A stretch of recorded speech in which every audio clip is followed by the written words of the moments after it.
and I'm going to go ahead and do that now. And what I'll do is try to upload this recorded session to our website where I've been posting the weekly updates. And I'm not going to record the videos because I think that those are harder to download. So what I'll probably just record and download is the comments and the words that are shared. So hopefully that works. Let me just go ahead and kind of give you an update of the agenda. I think we have everyone right now.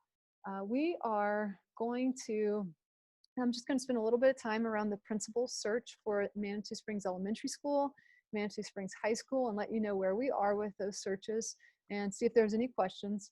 And I'm going to go through the weekly update that I sent out earlier, just the recap of some things in there. There's a little bit of a language change that semantics matter, words matter, and we're trying to be really, really cognizant of how we're using language when we're talking about different models, because if not, we all get confused, even in the same conversation. So there's just a couple of words that we're just changing so they're a little bit more accessible for me, for everyone, and that we're on the same page. And then also we're going to talk a little bit about Parent University. I know that there's some staff and some parents who are like, what is Parent University and what does this mean for me and or in my position or as a parent? And then I'm going to give you some county updates. I think many of you know the reason we host these on Wednesday evenings is because this is a really packed day of updates from superintendent's meetings and then also county meetings. And so there are some big news. There's some important information that will be coming out in the next today, maybe, or maybe even tomorrow morning. I'm not at liberty to say what that is right now, but I will tell you that it really doesn't impact us as a school district. And so right now, but it definitely causes, I would say it doesn't directly impact us, but it does become really more we are more cognizant of the impact on local school districts, us, and moving forward with our plan. So I'm not trying to be cryptic on purpose. I'm trying to be respectful of the process. So hopefully you can understand that. If I could, I would share that right now. And then the last thing, Colleen Johnson, she's our Director of Student Success. Colleen, if you'll wave. And she is going to give us some updates around our online learning options. So thank you, Colleen, for taking the lead on that. We're really appreciative of your leadership there. So again, if everyone can use the chat, and I wanted to go through some norms and some ways that we can work together as a productive community. I'm really happy that we're able to do these, and we want to continue to do it and be productive and have our needs met. And I know that you all have needs and we have needs, and I think we're all trying to think about this in the best way possible. So thanks again for being here tonight. Also, questions are welcome. Those really do help us to think about things differently. So if you have comments or questions, please pose them to offer solutions to. Some of the solutions we might be able to accommodate, some of them we might not, but what they do is allow us to think bigger than what we were thinking previously. We were on a call today with the high school team, and the teachers and staff there asked some really amazing questions. And so we step away and say, that's something we can actually do, and not put it on the backs of our teachers. And actually it does respect some questions and some concerns that parents might have. And so we do encourage those, and please just be respectful and considerate. As we all know, this is difficult times in the world, and I'm really proud of Manitou's response. And I really hope that we can continue to be an example and model of how we're going to continue to live our core values of relationships, deep learning, and opportunity. This is our opportunity as a school district to do what other districts might have more difficulty doing. But like I said, again, we can do this. We can do it really well. Thinking about whole school, whole child, whole community, it's going to take every single one of us to take this on in a really respectful and considerate way. And I'm really thankful to be alongside each of you during this journey. I'm going to go ahead and move into the principal search, and I'll go through this pretty quickly because I did spend some time last week. And just so everyone knows, I am not going to be reading the chat. I've learned last week that I got really distracted by what was going on there, and you had some really good comments, and then I was like, squirrel. And so I'm going to try to not do that. And what Chris Briggs-Hale and I have, Chris, if you'll wave, he's the principal at UPass Elementary School. What's your other title, Chris? Noted idealist and free thinker. Thanks. Yeah. And so Chris is going to be basically taking he's synthesizing what you're putting in the comments so that I can kind of see what you all are chatting about, and so that I don't get off topic there. So I'll try to stay focused. What we'll do too is provide opportunities for breaks so that if there's something, I can take a look and we'll go from there. So let me just go ahead and give you an update on the Manitou Springs principal search. That position closes tomorrow. And so I want to just recap that this was a search that was put out on our district website, CASE, that's the Colorado Association of School Executives, and also on Chalkbeak. So it's had a far-reaching impact. It's also, thanks to Marsha Weimer and our team in the district office, have moved to Frontline. Frontline is an employment portal that allows us to have a larger reach. And so I just wanted to share that with you. The interviews for this are July 28th, next Tuesday. That's a big day for Manitou Springs School District and the elementary school. This is a decision that will impact generations, and we take it very, very seriously, just like the high school. We have 3 committees. Those committees have been formed, and thanks for everyone who's volunteering a day of their life for this really, really important process. I will say that we are going to have a virtual meet and greet because we know that there's some folks who maybe are traveling or unable to participate for lots of different reasons, which we respect. And we are going to have a Google Hangout virtual meet and greet, and that time is from 2:30 to 3:30, 2:40 to 3:20 that same day. So if you can't make it, what we'll do is have an opportunity for the candidates to get on and present themselves. And then at 5 o'clock, from 5 to 6 o'clock at Manitou Springs Elementary School, we will have an in-person meet and greet. And this will be a highly structured opportunity for people to be on campus. And what that's going to require is social distancing, some rooms and spaces that allow for larger people. If there's a significant number of folks, we may need to ask some folks to wait outside until we can free up some space. So we just ask that everyone is patient with us as we work through that process, because it's not like a typical school day when we know who might be there. So additionally, we will ask for anyone over the age of 10 to wear a mask, and then also we'll be doing health screens. So I'd just like to give you that heads up. The same thing will be happening for the Manitou Springs High School principal search, which is equally just as important. And I'm really thankful we have some elementary parents who have reached out to try to serve on those committees. And I think that really just shows a long-term commitment to our community. And kudos to you all for having that long-term vision of what you believe your kindergartners deserve in the future for our school district. Likewise, the interviews for those for that position is August 3rd, Monday, August 3rd.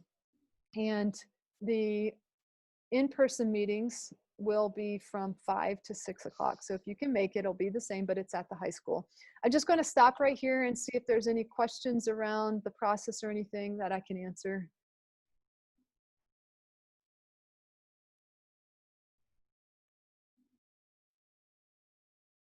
Chris, you can let me know too. Yes, I'm keeping an eye on it, and also bunching together questions that have similar themes. Okay, perfect, great. All right, so I'm going to keep going, and then I'll get through this, and then I'll go to Chris's running notes that he's been keeping. So thanks, everybody. One language update that we do have is we were with our team talking about really language in terms of consistency. We have our in-person, we have our hybrid, we have remote learning, and we have online. So all 4 distinctly different.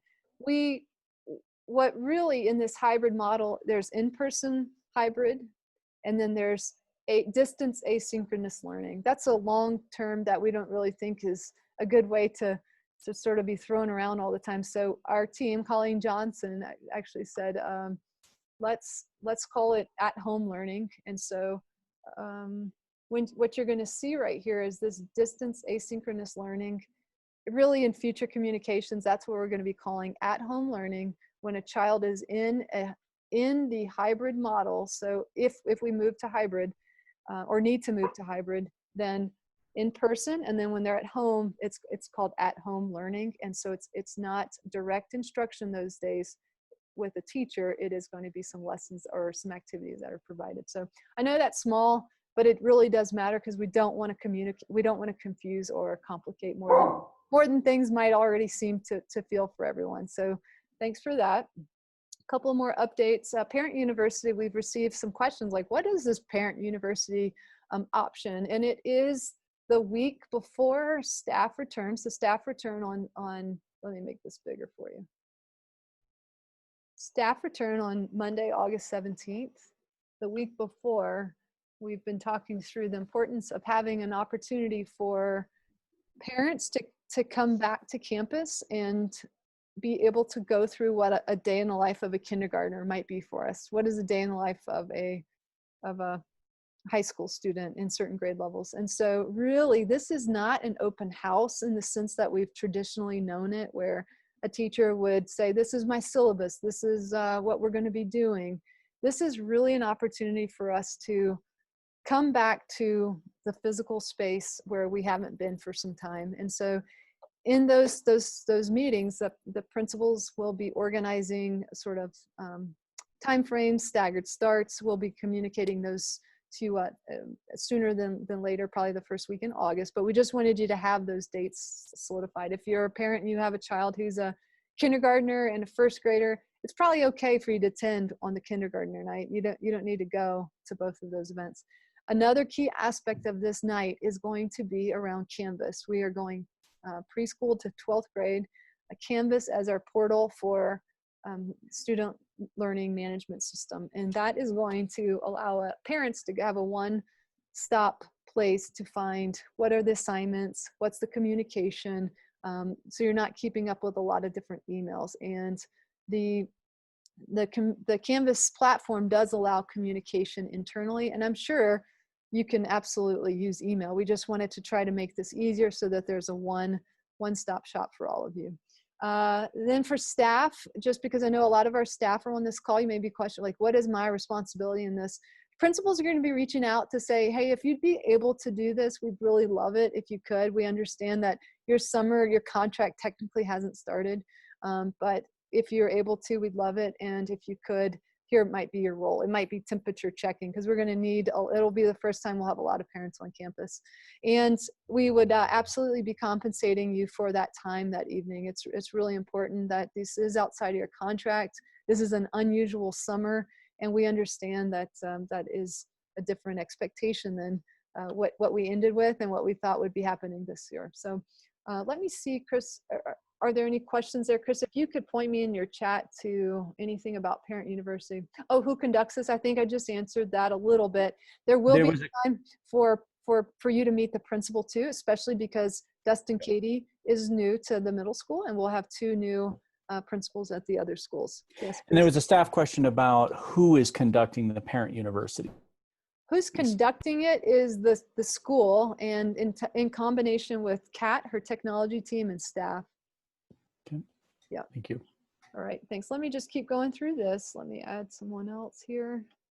All right. I did say there's going to be an update from the El Paso County Public Health Department.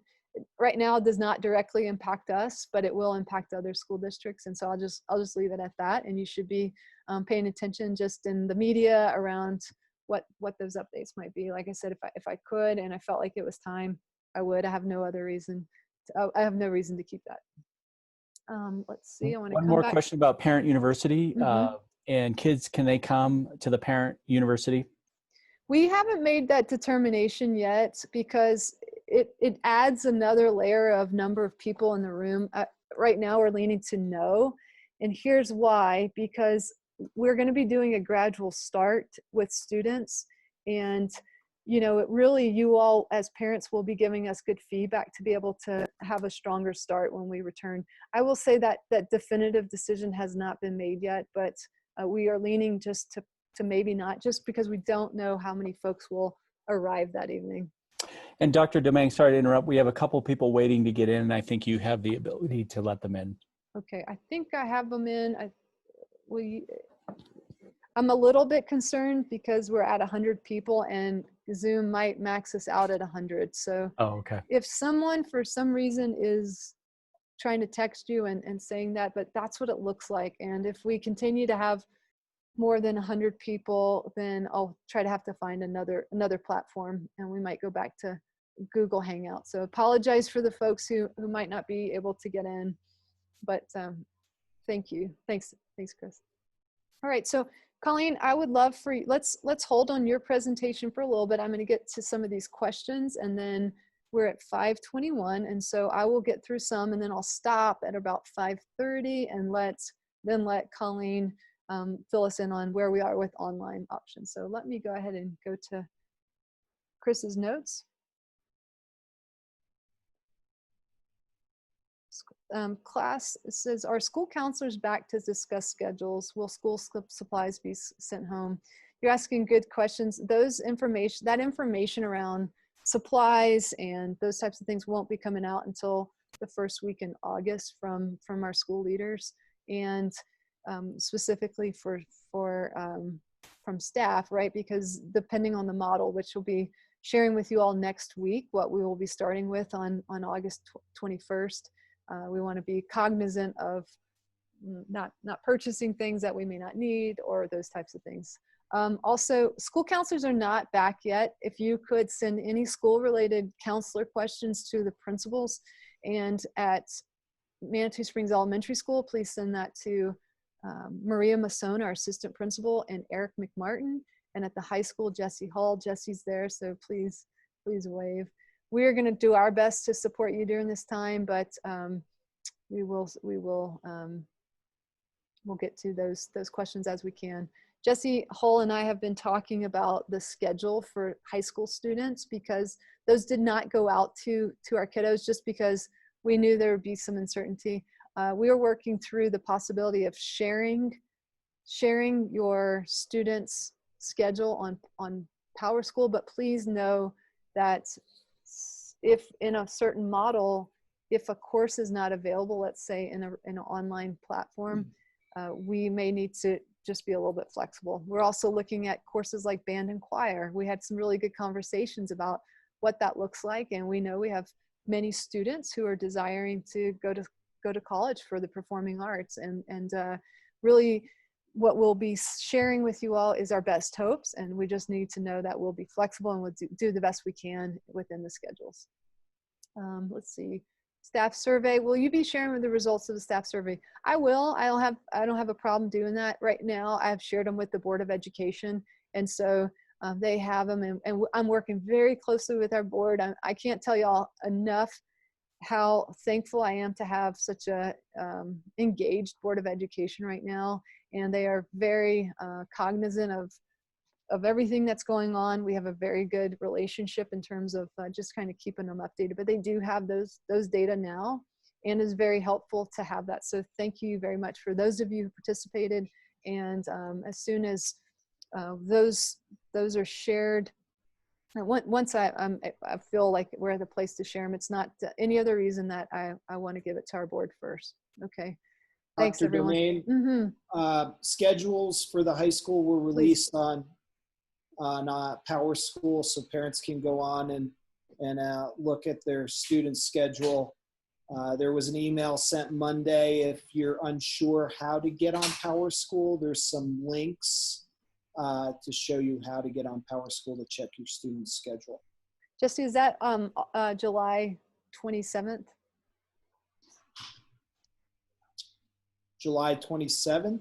Is that, you said they've already been released on Monday, or they will be? No, they've already been released on Thank you. A couple days ago. So Perfect. Thank you, Jesse. All right, I'm going to answer a few more questions here, and then I will switch it over to Colleen.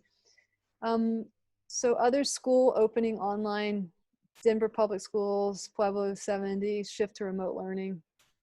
And if so, how we start in September, and is there a way to adopt a face-to-face schedule that starts in September, perhaps do online exclusively? I appreciate all of these questions here. Is all of the things that we are considering. I have shared my recommendation right now with the Board of Education, and we're working through those details now. And like I been really transparent around our restarting schools teams play a big role in the recommendation. Our public health data play a big important role in that. And what's happening in El Paso County is very different than some other counties in the region. And so we're paying attention to that. Also, just best practices around what is possible, and really thinking about why relationships matter and how do we foster those relationships in all the different environments that are possible. So definitely thinking about those, but like I said, next week I'll have a more definitive update for you. I'll answer this one and then I'll switch it over to Colleen. This one is about substitutes. Are there updates on the subpool? Marcia Weimer and I are still working on the details through subpool, and we do know that there are some subs who have let us know that they are not. I will also tell you that you, as a network of people who have access to others, we're gonna need subs, and so this is a time for us to rally and really think. I mean, I talked about it today. There's a good chance that I might have to substitute a class, and I'm happy to do that. That's what I love, is teaching and learning. And so, you know, it's a good chance Mr. Briggs Hale might have to do that. And so I think this is where we rally ourselves together and we really say, all right, I do know a couple of folks who might be able to give a day a month or a day a week or something like that. Our goal is to try to keep subs at the same building. And so that we have an ability to keep that a little bit more a cohorted sub at the school level. So let me pause there. Really good questions. Chris, you're doing a great job. Thank you that is way better than me tracking the comments in the chat, which I know are equally good. So I'm gonna go ahead and hand it off to Colleen Johnson. And Colleen, like I said, is our Director of Student Success, and she has a plethora of experience at the high school level, and she is also our 504 coordinator, and she also does a lot of work in CTE and concurrent enrollment. I'm just really thankful for her leadership within our school district and her care for making sure we're doing the right things. Thanks, Dr. Demang.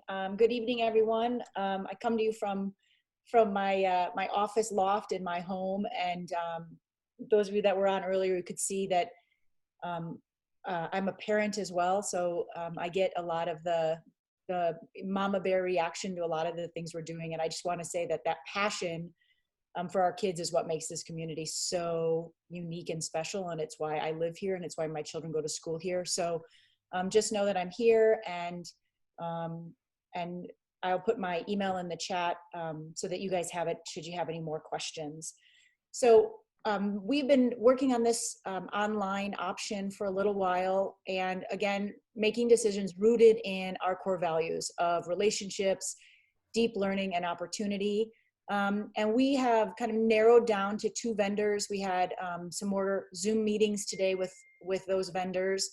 And we're really looking at 2 big questions now as we make our final decision. One is the instructional quality of the program and making sure that we are giving the best educational opportunities to our students that we can. And the second part is that we really want to make sure that we're not doing this on the back of our staff.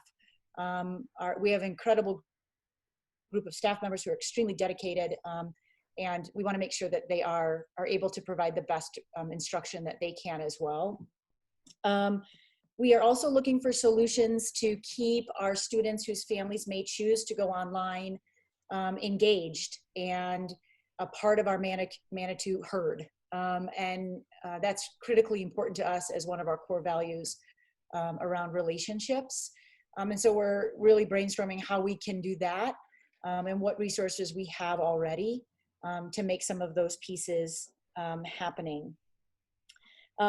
Some of that is going to depend on the number of students that we have whose families choose that online is the best choice for them and their families. And then again, making sure we're staying true to not having this on the back of our staff to continue to create that sense of community and those interactions. One of the things that we know is that for 6-12, for sure, and we're still kind of working out elementary, that this is going to be a semester-long commitment.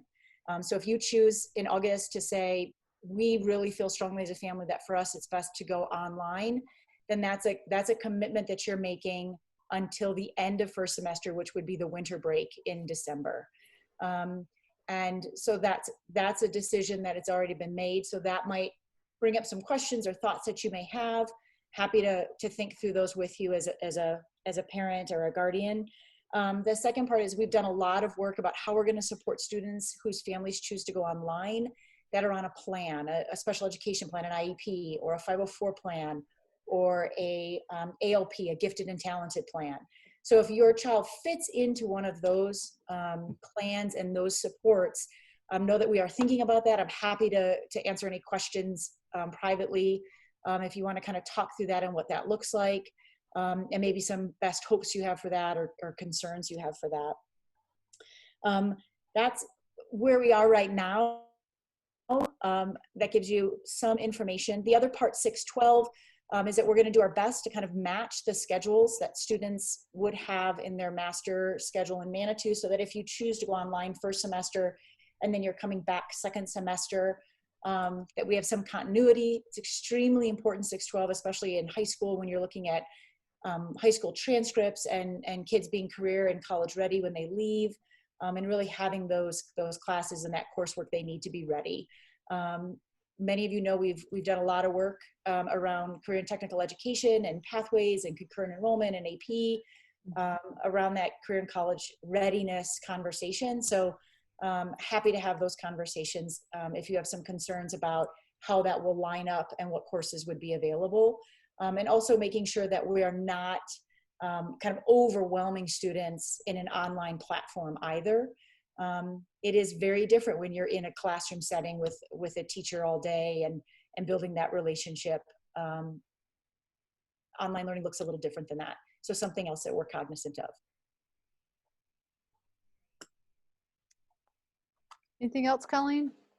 I think that's it. I'm happy to answer some questions if it's kind of good for the group, but I am going to put my email in here. If you have a specific question for your family or your student, I'm happy to communicate and talk through things on the phone or via email. There is one question, and I think you addressed it, but there's a nuance. If we send our students back, things get worse regarding the health situation. There's a possibility of pulling our kids out and starting them online without penalty. And would that affect the curriculum, and is the reverse possible as well? I know you spoke to the at the quarter, at the semester thing, but there could be, I think this person is asking, could it happen if an outbreak happens? So then I think I'm muted. Oh, no, I'm not.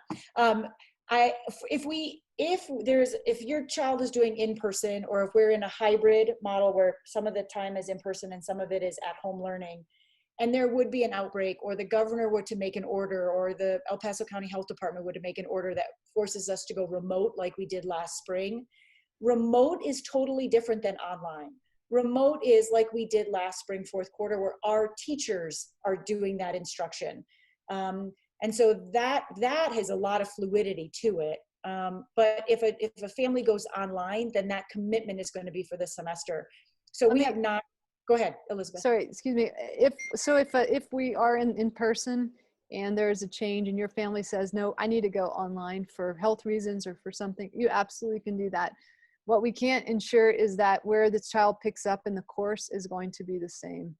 And so, for example, like I know for Fuel Ed, you have to start in certain time frames. And so if that happens, Fuel Ed may not be the platform that is available. And so we are really looking at what that might look like for different individuals, because, you know, certain platforms start at certain epochs in the year. And so that's really so that they can say, all right, this student was able to do this much work in this period of time. And so it is really going to be a relationship between the school and Colleen and the parent and the child. So making sure we're making those decisions. I did see, Colleen, I don't, maybe I missed it, but special ed students with any type of individualized learning plans or education plans will be supported in these online models. In fact, Marcy Palmer and Colleen and I and Eric McMartin, assistant superintendent, we had a conversation about this just the other day, because this is really important to say that direct services are still a part of the student's IEP, even if a student decides to participate in online, because we are not running an online school. You are still staying in, the students would still stay enrolled in our Manitou Springs High School. It's not like a Manitou Springs online academy. You are staying as students in our school system, which allows you to maintain the opportunities that we provide as a school district that are really main reason I know many of you are in our school district for that reason. It's not, not just because you live in the area. You want to be a student and you want your child to be in our school district. So thank you, Colleen. There's a number of questions related to this very topic exactly, and I thought it might be a good time to address them. Would that be all right, Dr. Domingue? Sure. Is it the spot where your cursor is? Yes, exactly. And a whole bunch of them about how it will look like, how it looks like compared to last year. Will we have an opportunity to review the classes before choosing the online option?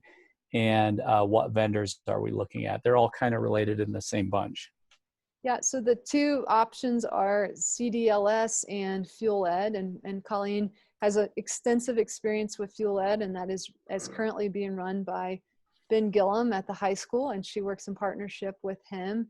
And so in terms of looking at a course catalog, it's all available, Colleen, to my knowledge, on Fuel Ed's website, and every program and platform is going to have pluses and deltas. And so really, in terms of if your child is in French 1 or French 3, for example, CDLS, Colleen learned that they do not have a French 3. And so it's going to be the platform that offers the course. And that's one of the things, there's a lot of work that Fuel Ed and I have talked about as far as getting really good information to families about having a parent and guardian question and answer Zoom opportunity. So there's going to be a lot of opportunities if we were to choose Fuel Ed, or CDLS, that this is going to be an ongoing conversation.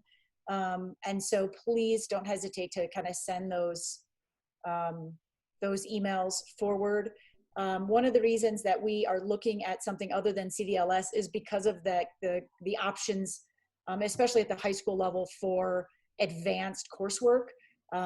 They only go to a certain level in world language, for example. They only go to a certain level in mathematics, for example. So for those of you who are like, why the switch to looking at other vendors, it's really to, again, root it in the core values that we have around relationships, deep learning, and opportunity. And so those are the ways that we are kind of currently making those decisions. And Colleen, there's some follow-up questions that you might be able to just take care of in the chat just by typing in the names of the programs that are under consideration so That's that great. people can look them up. That's great. In terms of us too, as a small school district, we have amazing resources and opportunities. We already have a connection and relationship with Fuel Ed. It makes sense for that to be the vendor that we're going to move forward working with, because at this time to change and switch to something that we have not had experience with in a large scale as we have with Fuel Ed really might not be the best decision right now. And so it does give us time to understand what this looks like. They do have elementary coursework there too. So we have received several questions about online learning. And so Colleen is working on just some one-page answers to some of these questions. It is, when you go back to that link that I shared a while back when you completed the survey, and staff, you can also see it. We're updating everything related to online learning in that link so that you're not going to 12 different places to find information. So thank you, Colleen, for your leadership. Yep, and just Chris? know that if your question hasn't been answered, we are recording them and capturing them so that when we do that one page, we'll be able to address it there. Yeah. I did see a question around finished with an R. I'm really embarrassed to say right now that as a data person and as a person who loves to look at how that particular stat, I do not have the answer right readily for you. And so what I'll commit to doing is in next week's, I'll provide specifically how many R's that we had. And we will not have an R next year in the first quarter at all. In the second quarter, our grades and everything that we're working on is very different because we are going to have time with our staff. We had a weekend the last time and we were working remotely, and really, our staff responded tremendously well, and our parents, thank you for everything. But we will have opportunities for high quality feedback and assignments, grading procedures that are consistent. Our 612 model, our elementary models, really having that continuity there. I know that was on the minds of our staff, and it's definitely on the minds of our students and parents. So I will say that I will get that information for you. I'm really embarrassed, to be honest with you. David Payne, I see he's like, yeah, Elizabeth's probably embarrassed about that, but it's good things, you know. You all, this is why these meetings are really important. So thank you for that. Let's see. Let me go back to, thanks, Colleen, again for your work there. What about schedule changes to the middle school? Those need to go to Mr. Dustin Cady, the principal there, and or Aria Bartlett, the assistant principal. I'm going to keep going through. We're at 5:41. Hopefully this has been helpful for you all. So the question is, can you talk about how remote learning will look, what it will look like for the first semester compared to the last semester? You know, in terms of consistencies and around expectations, that's something that we are working on now. We're also looking at our staff coming into work, physically into work, to be able to deliver instruction. That was something that is something we can do safely. And so, for example, I see Sarah on the call. Sarah would be going into her classroom to deliver instruction. And what we also know is that we want to make sure we close any kind of gaps to access. And so, for example, if a child does not have internet access, we would set up ways for maybe the gym to be converted into an online spot where this child can have access. Maybe their parents come to the commons area at the Manitou Springs Elementary School. We want to eliminate any barriers and remove any opportunities for excuses. And that might even include us, John Harden, our transportation director, driving to pick students up and bringing them to campus. Maybe it's every other day. So we've really thought about some of those ways that access to technology or software or those things were a barrier. And also, we talked about our staff making sure they're staying connected. So middle school staff having a cohort, an advisory cohort that they're really staying connected with. The same at the elementary school. So we're looking at these things differently. I will add too that I see Stephanie, one of our school counselors, and she's participating with lots of others, Joey Levy and others, in a book study around The Boy Who Was Raised as a Dog. And it's really around trauma-informed practices. And we're really looking at how do we be conscious of a strong start, a strong academic start, but really in order for that to be happening in a really great and thoughtful way, it is going to require us to think about our relationships and really that break in that separation that happened very quickly and unexpectedly. We're going to take some time on that, and really so that we can say, all right, we're ready. And that's, I'm not saying a long time, but we are going to embed these into our practices of just being cognizant of where people are when they come to campus. Likewise, I'm just going to give you all a really good example. David Payne, and I don't know if Stuart's on the call. We've been ordering hand sanitizer, and we have not had alcohol-based hand sanitizer in the school district, but we know that's what kills COVID. And so we ordered some hand sanitizer, and David Payne, he's so great. He said, Elizabeth, are you sure you want to order this percentage? I said, sure, David, that's great. I think that's the max, and it's within the guidelines and CDC. We all received this hand sanitizer, and it smells like pure alcohol. And so we had a vendor come today, David set it up, and so we are actually dropping down the percentage. And so we're going to have some opportunities for hand sanitizer to be, maybe given out for for home usage or in the businesses, because those details that you don't think about becoming, and David is an expert in hand sanitizer, I'm not. And so I'm just share those opportunities with you to say that we're constantly learning. We want to have ways that we can improve. I did see someone ask around the plexiglass barriers. I imagine that would be part of the parent university, so that you could see how the classroom is set up, and you could see that the students will each have their own, and they can walk with them to their next space and in their classes. So those are some ways that we're thinking about improving currently, even without students and staff here. David, do you want to add anything to that? Um,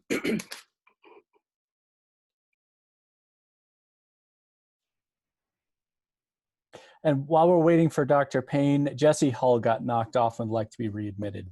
Okay, got him. Can everybody hear me now? Yes. Okay. We are in the process right now of developing student sneeze guard cleaning methodologies. I have asked around the manufacturers, the vendors, and they say, well, just clean them with soap and water. Well, that's really helpful, but it takes up time, and time is one of those limited resources that we have. We will get there. We will make sure that students and staff are in the safest environment possible. Thanks, David. To add on to that, Joey Levy and their team really have been thinking about these aspects. And so they are working on soliciting volunteers for maybe bus monitors, so that our bus driver is, in addition to driving the bus, which is their primary responsibility, but also someone who can make sure students are, getting on the bus in the right seats. That's one thing they're looking at. Cleaning crews at our schools.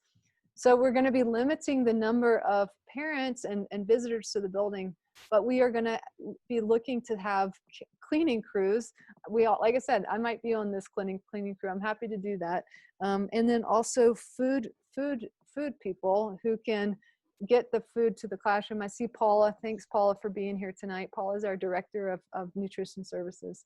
So those sort of three, we're calling like a stay in school service corps from a volunteer perspective. And we're looking forward to that. I did see a question about when parents have to make a decision, around how does remote learning work when a parent has to stay at home. I will say for staff, we're looking into options for childcare for staff. And then also we're trying to have a second layer for folks who, if their child is not in childcare, it could really impact their ability to work. And so there's going to be some ways that we're trying to do that. I do not know how we can accomplish it in a full scale for 100%, but we're all looking at that. So thank you. We're about 5:48. Chris, is there anything here that you want to direct me to specifically? And I would love to also take a moment to just kind of open if anyone has any general comments. And if you do, you can, for the good of the group, let me see if I can get that available for you. What you will do is just in the participant spot. Oh, never mind. I'll just take a couple of comments if there's anybody who would like to jump in. And just, there are some questions about mask wearing and safety, or you might want to address those at next week's meeting. I'm not sure which, or in another forum, but there's a number of them. How about I do that now, and then Okay. then I'll end with comments. Does that sound fair? So let me take a look at these. Thanks, Chris. By the way, your summary is really good. Addressing those who don't believe in masks. And I think that is definitely something that's on the minds of our staff too, thinking about enforcement and or parents who say, I really may not want to do this option in person because I don't know if other folks are going to respect my wishes for your child and for others. Right now we have a executive order, and so 6 over 10 years old wearing masks indoors. And so that's regardless if you can be social distance. And so we as a school district have already been wearing masks indoors when we could, and wear the mask when we couldn't ensure 6 feet. And so now it's changed the way we're working. And so we would have the same expectations for our staff and then also for students. We do the plastic face shields. Some folks are wearing the pull-up mask. What are those called? Like what we ski in? Buffs. Buffs, They're yeah, thank you. The buffs, those different options that are more comfortable. So those are some face masks. And yes, there are data that say that certain masks do certain protections, but really what the data are showing right now is that the mask or some type of face covering does help in that way. So in terms of answering the question, that's going to be our expectation. And then also we do have an online option for our students who prefer to maybe not follow the expectations there. We do know that like in kindergarten, we may have some parents, even though that's below the age level, there may be some parents who say, nope, I want my child to wear a face mask, and we can try to support that as much as possible. But it can be a challenge if in a peer group, some are and some aren't. But we do know that it's the same thing in 5th grade. You could have 10 and 11-year-olds in the same grade. And so really just making it a comfortable environment. And so it's very possible that when kids are in the hallway, they're wearing the mask. And then we have other procedures in the classroom where there's a plastic barrier. So I would just say, please look for further responses around that. Enforcement of protocols. Can we make sure the students are social distancing and make sure they maintain a 6 feet distance outside of the classroom? Who will enforce masks? You know, I think these are all the important questions around why the model that we'll go with will be really, really important. And so, you know, the mask, when you can ensure 6 feet and those different things does play a role. There are definitely aspects in the most recent CDPHE guidelines that came out in terms of wearing a mask and 6 feet of social distancing. Let's see. It says, there's a question, will we protect teachers who have to choose protecting an immune compromised family member over going to work? All of those are really specific. And I talked with the school the staff at the high school tonight or this morning, that those are really broad, those are big questions, and they are a lot of times have specific answers. And so it's hard to give a very one size fits all answer to those questions. And so we're asking that any of those situations be shared with our HR specialist, Marsha Weimer, and then we'll work through those with each individual. It is dependent too on the model that we're in, and some models allow a little bit more flexibility than others. I think that at this point, I would like to, it's 5:52. I do see a question about the principal hiring. I do not know how many people apply for the job. I can't answer that. I really do not have access to that information. It's really intentional. And that would be something that we would share after the process is over and or once the interviews have started. But right now the position hasn't closed yet. So I think we would wait. And like I said, I don't know, because I actually don't know who are the 4 finalists until they show up for the interviews that day. So, all right, let me just stop right there with some of these great questions and see if there's any general comments. I'd love to hear your voices if there's something that's definitely on your mind.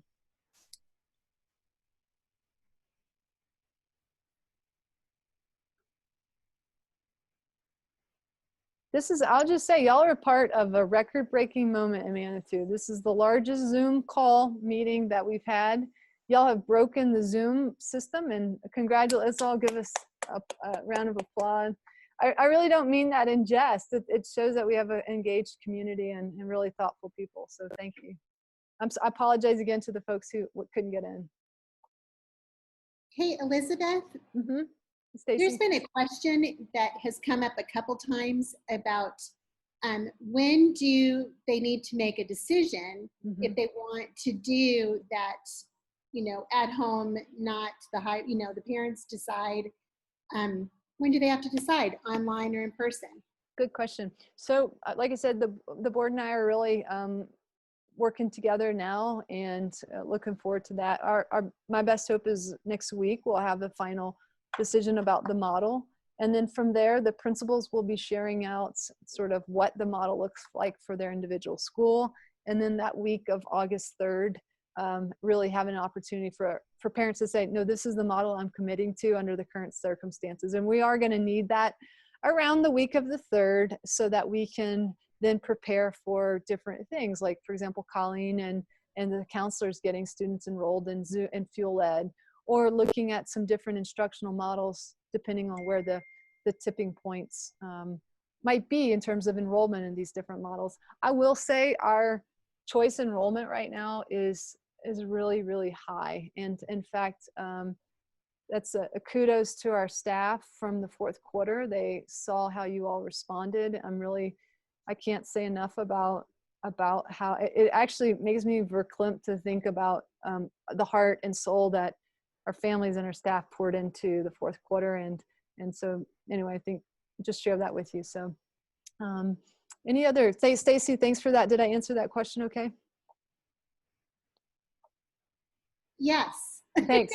I wish it was sooner, but I think it's wise, even as you see today, tomorrow, there's going to be a no update from El Paso County Public Health Department. And if we go too fast, now you're like, I got to take back that decision. And we have all the pieces and parts for all three of these models, and it will impact maybe some of our staffing needs and those things. So thanks, Stacy. Elizabeth, this is Maria Masson. Hey, Maria. I see staff or parents asking when they have to make a decision for the online option. Can you comment if you have a deadline for that? Yeah, that'll be that same week, a week of August 3rd, excuse me. Somewhere in that week, that time frame. Okay, thank you. Mm-hmm.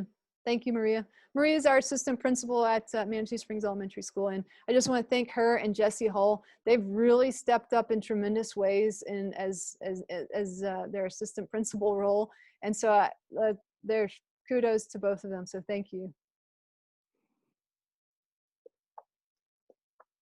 Any other comments for the good of the group?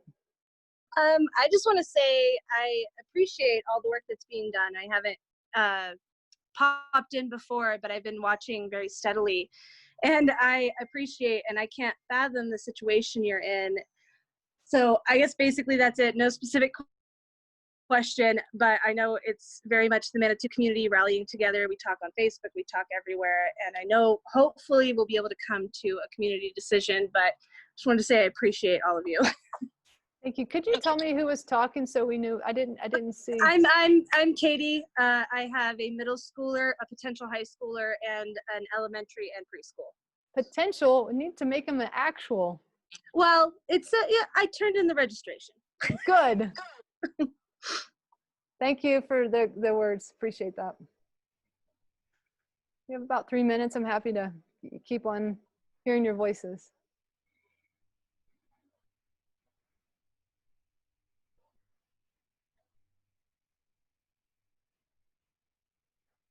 Anything? Hi, I was just wondering, is there a way we can get some kind of a visual of what it'll look like day to day? Just because we're being asked to make a decision before we can visually see what that's going to look like. I can read all the things, I can see all the different things here and there, but I'd like to really know like what my kids' classroom is going to look like. What are these dividers going to look like? What are their day going to look like as far as specials? How often will they be leaving the classroom? What's it going to look like when they can't go outside and they're stuck inside all day? Are there going to be access to, books and toys and games in the classroom? I don't know what any of that's going to look like. And I just don't feel like I can make a decision about sending my kid the week before the parent university. I mean, yeah, the reality too is that all of those intentional plans are all thought out through. If you could see Ute Pass Elementary Schools, their document is about, I don't know, 50 or 60 pages. Stephanie is nodding. Probably It's Stacy about too. 4,000 pages. It needs a little editing. So there, all of that is in the works, and I hear what you're asking for too. I am going to be sharing I'm going to be sharing a sort of high level of what those look like, but what I know and what I hear is that people want to know, what does that really mean for my child in the first grade at Ute Pass or at Manitou Springs Elementary School? Those more specific to the school, I have to tell you, will probably more be close to the week of August 3rd because it's such moving targets, and that gives us a little bit closer. But I will be sharing a higher level. For example, that public health document that I shared with everyone today in the weekly update, you'll have that for special ed, you'll have that for GT, you'll have that for some other aspects of the school day. Staff will have more specifics around what does FMLA in these time frames, in this time. So we're working really hard on that, Samantha, and Yeah, Yeah. and you know, we've really this week been shifting hard, and as this meeting will attest to the learning model, so that specifically so that we can share with you exactly what it looks like and what it won't. And we're still nailing down the pieces there too. So soon, very soon. Definitely. And I know that for sure. I know that you guys are working super hard. I just know that, like, I don't know, have you guys seen the video of the D49 teacher that has shared?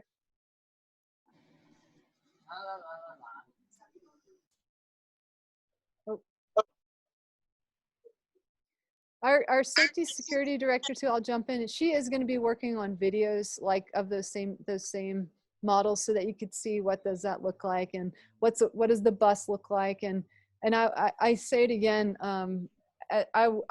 we have a small communications team. We don't have one. It's all of us. And so I don't mean that in any kind of way to say we're trying to keep up and make sure that we are thinking about the details. And so we may not have some of those type of videos of that quality too. So you just, when we release something, we just ask that you be gentle with our editing skills. And we have exceptional professionals, but we are doing really, really good work, hopefully. But I hear you, and I totally understand. I know we all hear you and understand that you need to see it. And so we'll get those out as soon as we can. Thank you. Thanks. But and that really does help. Like that you want to see what that, like, so even if we took a photo of a classroom, you know, we can do that. And I think you're giving us good ideas. Dr. DeBang, I have a question. Sure. Is that Jenny? No, Kate. I'm Kate Johnston. Hey, Kate, how are you? I'm good, you know, living the life. She's going to be a 9th grader. Yes. So I just had a question. So do we have any news about sports next year, what that's going to look like in the fall, or extracurricular activities? I feel like we're just kind of being told some random facts here and there, and we're not really getting a yes or no answer. So is there any news about that? Yeah, Kate, I think you'll be a great attorney. That was a good question. Thank you. Really well said. One of the things that I've stayed really closely connected with Cameron Jones, our athletic director, and we do know that CHSAA has submitted their recommendations for fall sports, and those are still with the governor and CDPHE. And we're looking to have more of a definitive end of next week, early next week. Our goal, regardless of if something changes, is that we're going to continue to have opportunities for kids. And so that might, if let's say there's something that happens with a sport, and I'm not making any assumptions that it will, we will be really creative and have opportunities. I know that Christy Marquardt, I don't know if she's on this call, sometimes she is able to participate. She's our robotics guru and champion, and she's running a robotics camp soon, or I don't know when it's happening. It's very soon, but we're going to continue those opportunities. Joey Levy is working through some Connect 14 opportunities. So yes, Kate, that's a great question. And we do want to, we actually feel like more than ever, kids need to be involved in these type of opportunities, even if they're non-competitive. We want you to keep on doing them, and we're going to figure out great ways for you to be engaged. Thanks. Dr. Domingue, I have to leave. I have a Thank you. UMass staff update, but I'll let you continue here. So have a wonderful evening, everyone. Thanks. I think it's about time too. So if there's, I just want to tell everyone, thank you so much. Anything from Jesse, Joey? I think we covered a lot, and I just appreciate everybody. Hope to see you Tuesday at the meet and greet for the principal interviews. That's a really big deal, so please be there. And then again on the 3rd.